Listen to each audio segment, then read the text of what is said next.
Hartlike goeiemôre, dit is Vrydagoggend, is die 13de Maart, die jaar 2026. My naam is Daniel Gerber en vanoggend lees ek en jy weer 'n bietjie saam uit God se woord uit en wat wil die Here vandag vir ons gee uit sy woord uit. En as ek dit kan bymekaar sit, is vasgevang in duiwelsmag. En ek vanoggend kry ek hierdie gedagte wat so by my opkom en goed is en ek sê vir myself hierso, 'n Christen word vasgevang in duiwelsmag. Nie deur eie keuse nie, maar dit is deur misleiding of dit gebeur deur swakheid en goed, dan word jy vasgevang. En die tweede ene is 'n nie-Christen, as ek dit so kan uitstel. Een wat nie worry nie, een wat nie glo in die Here nie.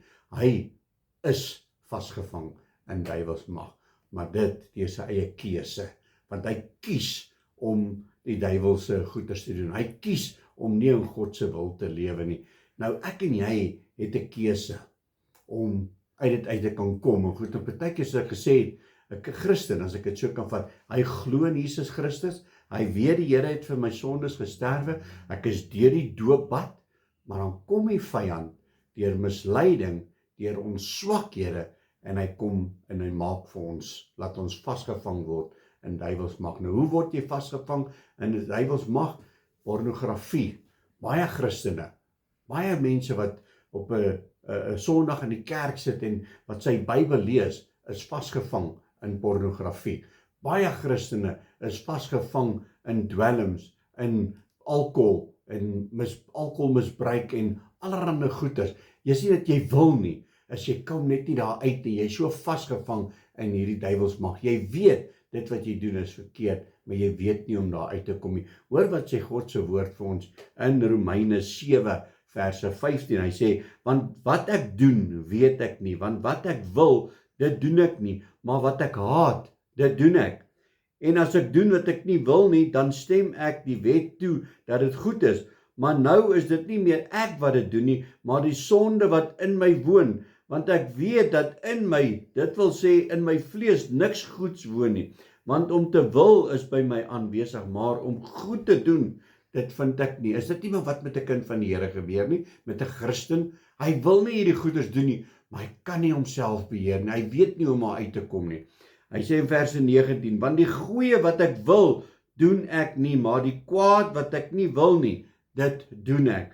Maar as ek doen wat ek nie wil nie, dan doen ek dit nie meer nie, maar die sonde wat in my woon.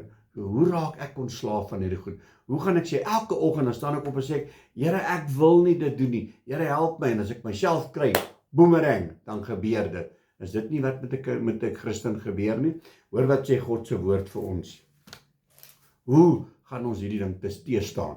In Jakobus 4, hy sê hierso vanaf verse 2, julle begeer en julle het nie, julle pleeg moord en is naaiwerig en julle kan niks verkry nie, julle veg en maak oorlog en julle het nie, omdat julle nie bid nie, julle bid en julle ontvang nie, omdat julle verkeerd bid, om dit in die welliste deur te bring.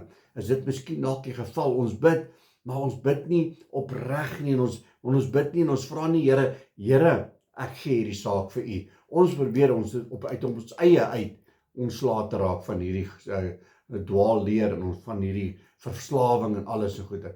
Gee dit vir die Here Jesus Christus. Hy sê vir ons verder hierso, ek wil lees hier van vers 4 af, want dit is wat baie keer met ons gebeur.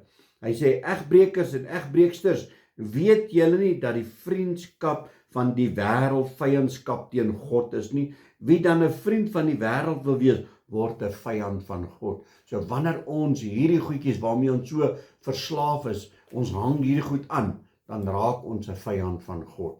Hy sê vir ons in vers 7, onderwerp julle dan aan God, weerstaan die duiwel en hy sal van jou wegvlug. En dan is daar iets wat ek en jy moet doen. Nader tot God en hy sal tot jou nader. My boetie en sissa, so wanneer hierdie goed by jou opkom, wanneer hierdie last, hierdie gees van verslawing, wanneer die goed opkom, gaan na Jesus toe, sê, Here, help. Die woord sê, nader tot God en hy sal tot jou nader. Moenie dan gaan en daai goed gaan gebruik nie. Moenie terugval in die vyand se verstrik nie, want hy het jou hier, hy wil jou hier hou. Onthou net, die vyand gaan nie tevrede wees as jy jou hart en lewe vir Jesus Christus gee nie. Ek en jy moet veg, nader tot God en hy sal tot jou nader. Reinig jou hande. Kom ons bid en ons vra die Here om ons te lei. Halleluja, Abba Vader, Here, baie dankie vir u woord. Ja, Here, baie kere is ons so vasgevang in vyyandsmag. Here, ons wil nie daar wees nie, maar Here, as ons kry, is ons vasgevang. Abba Vader, ek bid en vra dat u ons sal kom uitred. Laat ons nie soos hierdie sal wees, soos hierdie nie-Christen, hierdie, ek wil eintlik sê 'n duiwelskind wat net sê, dit is maar hoe ek is en die Here gee jou anyway nie om nie, so hoekom moet ek omgee? Nee, Here, kom en kom verlos ons, kom maak ons vry, kom breek die kettinge van verslawing in ieder en elkeen is my gebed in Jesus naam. Amen en amen. My liewe broer en sussie in Christus, staan vas, nee? Kom by Jesus uit, hou volhard tot die einde toe, want die woord sê, hy wat volhard tot die einde toe, sal gered word. 'n geseënde dag, God bless.